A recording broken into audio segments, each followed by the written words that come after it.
देश प्रदेश में खबरों की शुरुआत करते हैं बिहार से जुड़ी खबर के साथ। और बिहार को लेकर कोविड-19 की जो टेस्टिंग हो रही है उसको लेकर बहुत से सवाल हो रहे हैं। उनके आंकड़ों को लेकर बहुत से सवाल खुद नेता प्रतिपक्ष ने उठाए हैं और ये भी कहा जा रहा है कि उनके आंकड़ों में फजिंग हो रही है।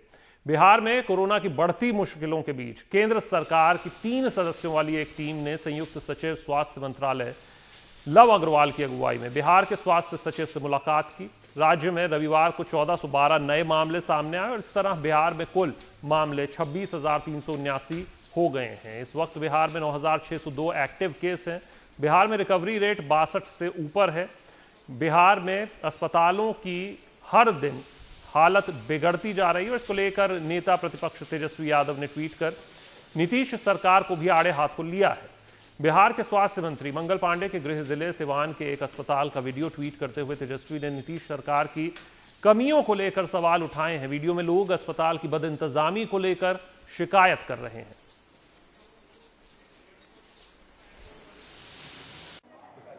यह है बिहार के कटिहार का सदर अस्पताल।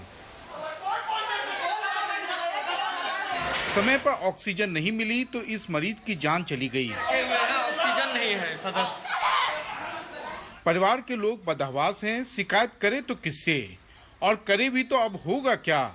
देखिए, इसको खांसी होता था तो इनको यहाँ लेते आए और लेके आए तो वहाँ डॉक्टर साहब के यहाँ बोला बैठो। अब बैठे 1 घंटा से बैठे हुए हैं। 1 घंटा से हम बोल रहे हैं कि ऑक्सीजन लगाइए, इनको ऑक्सीजन का दिक्कत हो रहा है। लेकिन सुनते रहे, हाय हेलो करते रहे, लेकिन ये ऑक्सीजन अभी तक अवेलेबल नहीं करा। अस्पताल के अधिकारियों के पास इसकी भी सफाई है। मरीज भर्ती हुआ है 9:38 में और 9:50 के आसपास में मृत्यु हो गया। 9:55 में हम पहुंचे थे, कंडीशन को देखे, डॉक्टर से बात किए, सब लोग थे। तो 1.5 घंटे का सवाल जो है ये आरोप ही झूठा है। बिहार की स्वास्थ्य सेवा की पोल खोलने वाली ऐसी कई तस्वीरें आए दिन सामने आ रही हैं। खुद स्वास्थ्य मंत्री मंगल पांडे के गृह जिले सीवान के सरकारी अस्पताल का हाल देखिए, जहां अधिकतर डॉक्टर काम पर आ ही नहीं रहे। बिहार के अमूमन हर सरकारी अस्पताल की कुछ ऐसी ही कहानी है। या तो डॉक्टर ड्यूटी पर आते नहीं या कुछ कोरोना पॉजिटिव पाए जाने के बाद इलाज करा रहे हैं। और कोरोना के टेस्ट का क्या हाल है ये जानना है तो कटिहार के रमेश प्रसाद से मिलिए। रमेश 3 दिन तक चक्कर लगाते रहे लेकिन कोरोना टेस्ट नहीं हुआ। इसके बावजूद उन्हें सरकार का SMS आया कि उनकी टेस्ट रिपोर्ट निगेटिव है। तो हम लोग लाइन में लगे हुए थे, रजिस्ट्रेशन हो गया हम लोग का। उसके बाद हम लोग घर चले आए। फिर दूसरे दिन 11 बजे गए हॉस्पिटल। पता चला कि आज जांच 2:30 बजे से होगी। फिर 2:30 बजे हम लोग गए, 2:30 बजे जांच नहीं हुई। आज शनिवार को भी जांच नहीं हुई, पता चला सोमवार को जांच होगी।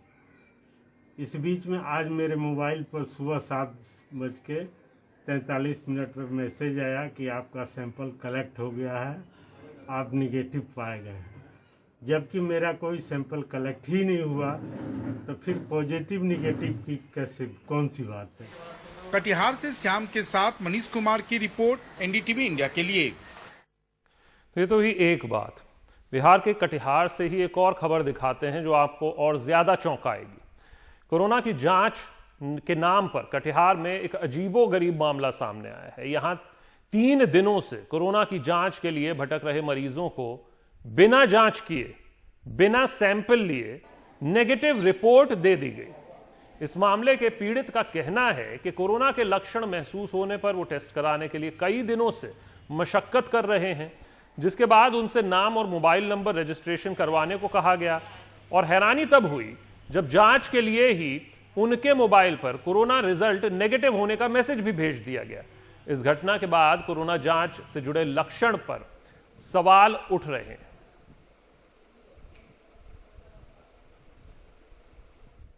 अब बात उत्तर प्रदेश की करते हैं। उत्तर प्रदेश के बरेली से एक हैरान करने वाला वीडियो सामने आया है। यहां एक कोरोना अस्पताल में बारिश का पानी तेजी से अंदर गिर रहा है और इसे रोकने के लिए अस्पताल प्रशासन ने इंतजाम नहीं किए हैं। बारिश का पानी गिरने से मरीज परेशान होते दिख रहे हैं। बाद में अस्पताल ने सफाई दी कि सभी मरीजों को दूसरे सुरक्षित वार्ड में पहुंचा दिया गया है।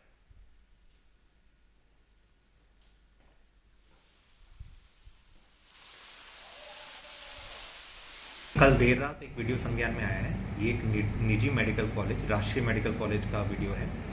सुबह सुबह जैसे ही ये वीडियो संज्ञान में आया तो उनके प्रबंधन वगैरह से बात की गई। हमारे भी नोडल अधिकारी वहाँ पे तैनात हैं। तो ये पता चला कि कंस्ट्रक्शन एक्टिविटी के कारण वहाँ पे एक प्लम्बिंग फेलियर हो गया था, जिसके कारण ये एकदम से रेन वाटर गिरने लगा बरसात के समय।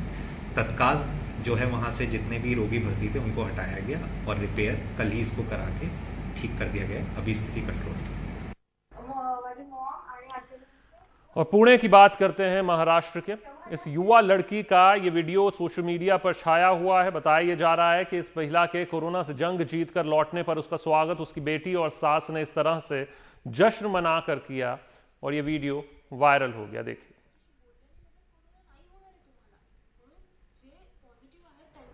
माझे मॉम आणि आजी-आजोबांचे रिपोर्ट्स एकसाथच आले, तर तेव्हा जास्त टेन्शन आलं होतं।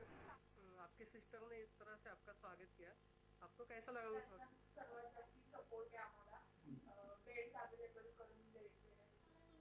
नुसतं कोरोना पॉझिटिव्ह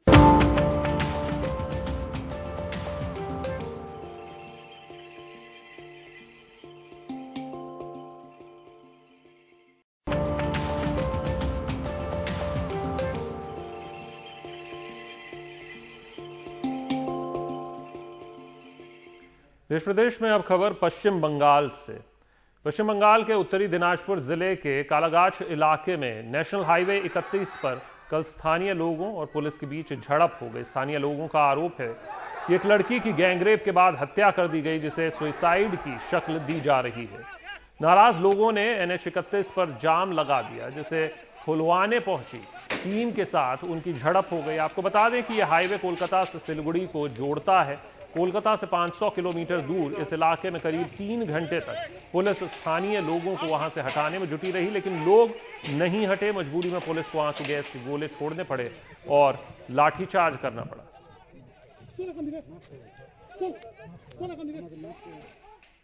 खबर उत्तराखंड से। 4 धाम यात्रा शुरू हो चुकी है, लेकिन सिर्फ राज्य के उन इलाकों के लोग ही यात्रा पर जा सकते हैं जो हॉटस्पॉट्स में नहीं आते हैं। लेकिन ऐसे कई यात्री जो केदारनाथ जा रहे हैं वो काफी मायूस और नाराज हैं। उन्हें दर्शनों के लिए मंदिर के अंदर नहीं जाने दिया जा रहा, जबकि सरकार अपने विज्ञापन में कह रही है कि लोग केदार दर्शन के लिए आ सकते हैं।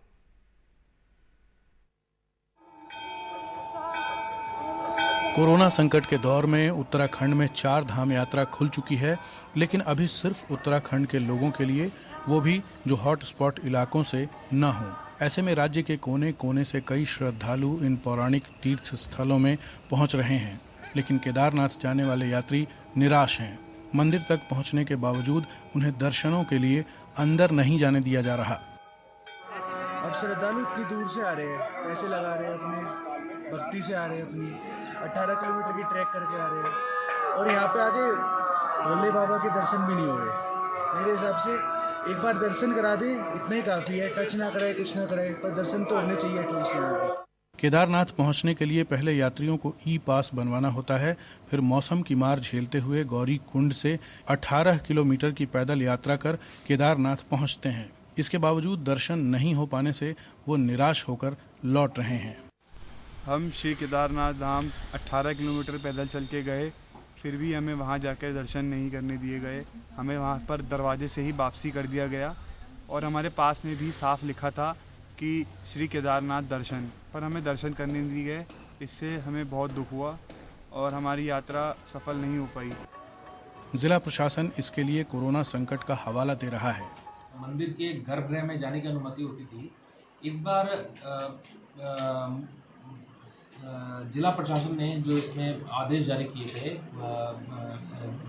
सबसे डिस्कस करते हुए, उसमें तय किया गया था क्योंकि अगर सभी लोग अंदर जाएंगे और फिर शिवलिंग को छुएंगे और उससे एक संभावना बनी रहेगी संक्रमण फैलने की, तो जब तक ये कोविड का एपिसोड चल रहा है तब तक ये था कि गर्भगृह के अंदर ना जाएं और बाहर से दर्शन कर लें। कोरोना संकट के दौर में एहतियात बरतना सबसे ज्यादा जरूरी है। ऐसे में 4 धाम यात्रा खोल दी गई है और सरकार केदारनाथ दर्शन की बात कर रही है, जबकि दर्शन की इजाजत नहीं है। जब मंदिर में दर्शन की इजाजत है ही नहीं, तो ये बात यात्रियों को पहले से ही क्यों नहीं बताई जा रही है। दिनेश मानसेरा की रिपोर्ट, NDTV इंडिया। उत्तराखंड के पिथौरागढ़ में तेज बारिश की वजह से एक पुल बह गया, जिससे लोगों को आने जाने में अब काफी मुश्किलों का सामना करना पड़ रहा है। राज्य में पिछले कुछ दिनों से लगातार भारी बारिश से जनजीवन पर गहरा असर पड़ा है। मौसम विभाग ने अगले 3 दिन और बारिश की आशंका जताई है। भारी बारिश की वजह से कई इलाकों के बीच आपसी संपर्क टूटा है। पिथौरागढ़ मुनस्यारी रोड पर मदखौट में मौजूद एक पुल का हिस्सा भारी बारिश में टूटकर बह गया, जिससे कई गांवों का संपर्क टूट गया है।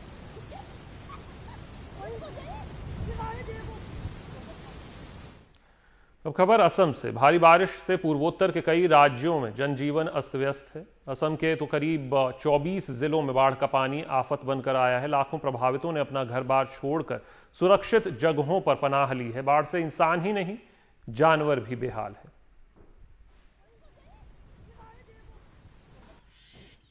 असम के काजीरंगा नेशनल पार्क का बड़ा इलाका बाढ़ में डूबा है। कई जानवर इस बाढ़ में मारे जा चुके हैं। ये गैंडा खुशनसीब है कि बच गया। थका हारा वो राष्ट्रीय राजमार्ग पर बैठा दिखा। चारों ओर खड़े फॉरेस्ट गार्ड्स आसपास से गुजर रही गाड़ियों को उससे दूर रख रहे हैं। गैंडों के लिए मशहूर इस पार्क में 7 गैंडे अब तक बाढ़ में अपनी जान गंवा चुके हैं। उनके अलावा 91 अन्य बड़े जानवरों की भी पानी में डूबने से मौत हुई है। वन विभाग का कहना है कि बाढ़ का पानी अब उतरना शुरू हो गया है। बाढ़ ने कई रिहायशी इलाकों में भी जमकर कहर ढाया है।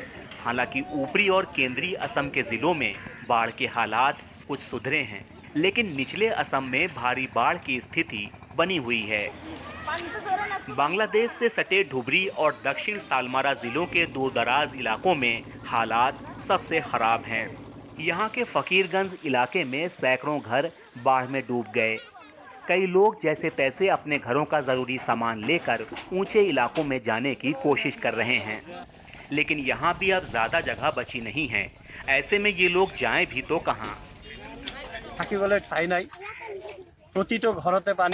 यहाँ पर रहने की जगह कहाँ है? हर घर में पानी है। लोग ऊंची जमीन की तलाश में हैं। राहत मिल नहीं रही और नेता गायब है। यहाँ बहुत जमीन कट गई है। पंचायत दफ्तर बह गया। कई और संस्थानों का भी यही हाल हुआ। हम सड़कों पर हैं, पता नहीं कहाँ जाएं, कहाँ ना जाएं। निचले असम का बारपेटा भी बाढ़ से बुरी तरह प्रभावित है। यहाँ भी ऊंची जगहों पर लोगों की ऐसी ही भीड़ दिख रही है। मौसम विभाग ने 21 जुलाई तक भारी बारिश का रेड अलर्ट जारी किया है। ऐसे में अगले कुछ दिन तक इन लोगों के लिए हालात और बिगड़ सकते हैं। असम से रतनदीप चौधरी की रिपोर्ट, NDTV इंडिया।